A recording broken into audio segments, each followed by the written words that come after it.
নমস্কার বন্ধুরা, share market টক্স বা এসএমটি চ্যানেলে আপনাদের স্বাগত। যদি ভিডিওটি ভালো লেগে থাকে লাইক করবেন, সাবস্ক্রাইব করবেন এবং বেল আইকনটি প্রেস করে দেবেন। আজ কথা বলবো মুথুট ফাইন্যান্স লিমিটেড কোম্পানির শেয়ারটিকে নিয়ে।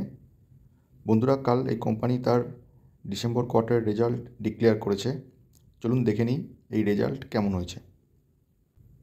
প্রথমেই দেখে নেব যে রেজাল্টের সিকোয়েন্স কী আছে।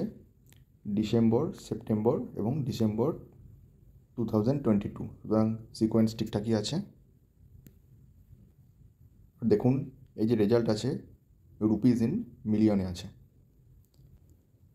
তো কোম্পানির ডিসেম্বর কোয়ার্টারের রেভিনিউ যদি দেখেন, রেভিনিউ ছিল আপনার 31,176 মিলিয়ন রুপিস, তার মানে 3117 ক্রোর।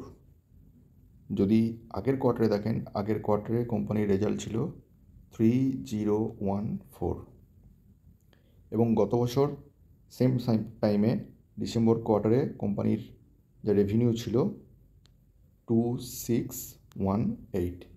সুতরাং আমরা বলতে পারি যে কোম্পানির যে রেভিনিউ কিন্তু আগের বছরের তুলনায় বৃদ্ধি পেয়েছে, এবং কোম্পানির এবারের রেভিনিউ আগের যে কোয়ার্টার ছিল আগের কোয়ার্টারের থেকেও কিন্তু বৃদ্ধি পেয়েছে। সুতরাং কোয়ার্টার অন কোয়ার্টার কিন্তু এবং ইয়ারলিও কিন্তু কোম্পানি ভালো পারফর্ম করেছে। এসব মিলিয়ে কোম্পানির টোটাল যে রেভিনিউ দাঁড়িয়েছে এই কোয়ার্টারে 3167 ক্রোর। আগের কোয়ার্টারে কোম্পানির রেজাল্ট ছিল 3059, এবং গত বছরের ডিসেম্বর কোয়ার্টারে কোম্পানির রেভিনিউ ছিল 2698। সুতরাং দেখতে পাচ্ছেন যে কোয়ার্টার অন কোয়ার্টার এবং ইয়ার অন ইয়ার কিন্তু কোম্পানির রেভিনিউ যথেষ্ট ভালো হয়েছে।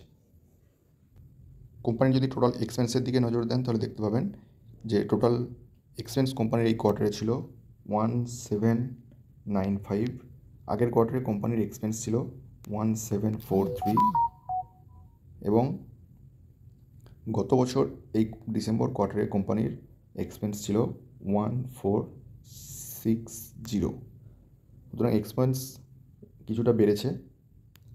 আপনারা জানেন, যদি ইনকাম থেকে এক্সপেন্স মাইনাস করা হয় তাহলে আপনারা পাবো প্রফিট। সুতরাং এই কোয়ার্টারে ট্যাক্স দেওয়ার আগে প্রফিট ছিল কোম্পানির 1380। আগের কোয়ার্টারে কোম্পানির প্রফিট ছিল 1330, এবং গত বছর ডিসেম্বর কোয়ার্টারে কোম্পানির প্রফিট ছিল 1206। এই প্রফিট বিফোর ট্যাক্স থেকে কোম্পানি ট্যাক্স পেমেন্ট করার পরে যে প্রফিট হয়েছে সেটা প্রফিট ফর দ্য পিরিয়ড, মানে এই কোয়ার্টারে যে প্রফিট হয়েছে নিট মুনাফা যেটাকে বলে সেটা হচ্ছে 1027 ক্রোর। আগের কোয়ার্টারে ছিল 990, এবং গত বছর ছিল 901। সুতরাং আপনারা দেখতে পাচ্ছেন যে ইয়ার অন ইয়ার কিন্তু ভালো জাম্প করেছে, তার সঙ্গে কোয়ার্টার অন কোয়ার্টার কিন্তু কোম্পানির প্রফিট ভালো হয়েছে। এই প্রফিটকে যদি আমরা আর্নিং পার শেয়ারের রেসপেক্টে দেখি তাহলে দেখবেন যে কোম্পানির এবারের যে আর্নিং পার শেয়ার ছিল ডাইলিউটেড ইপিএস 25.59, আগের কোয়ার্টারে ছিল 24.68, এবং গত বছর ছিল 22.46। সুতরাং ইয়ার অন ইয়ার এবং কোয়ার্টার অন কোয়ার্টার কোম্পানির ইপিএস কিন্তু বৃদ্ধি পেয়েছে। তো কোম্পানির রেজাল্ট ভালো হওয়ার পরেও আজকে দেখুন মুথুট ফাইন্যান্স লিমিটেডের শেয়ার কিন্তু 2.54% ডাউনে ট্রেড করেছে। এর কারণ হলো যে প্রথম অবস্থাতে মুথুট ফাইন্যান্স লিমিটেডের শেয়ার কিন্তু 5% আপে ট্রেড করছিল, কিন্তু একটা বাজে নিউজ আসার পর থেকে কিন্তু মুথুট ফাইন্যান্স লিমিটেড আস্তে আস্তে ডাউন হতে শুরু করে, এবং থ্রু আউট দ্য ডে আপনারা দেখুন লোয়ারেই কিন্তু কোম্পানিটা ট্রেড করছিল। তো কী সেই বাজে নিউজ, চলুন নিয়ে যায় আপনাদের। তো আপনারা দেখতে পাচ্ছেন মুথুট ফাইন্যান্স লিমিটেড কোম্পানির শেয়ার কিন্তু সকালে 5% সার্চ করেছিল স্ট্রং Q3 রেজাল্টের জন্য, কিন্তু ব্রোকারেজ ফার্ম এর রেটিং কমিয়ে দেয় সেই নিউজ আসার পরেই কিন্তু স্টক আস্তে আস্তে ডাউন হয়।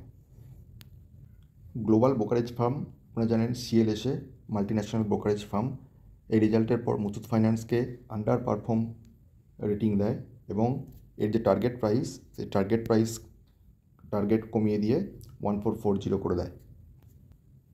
সেই সঙ্গে আরেক global brokerage firm Morgan Stanley কিন্তু সেম মুথুট ফাইন্যান্সকে আন্ডারওয়েট রেটিং দেয় এবং এর যে সে টার্গেট কাট করে 1156 পার শেয়ার ডাউন করে।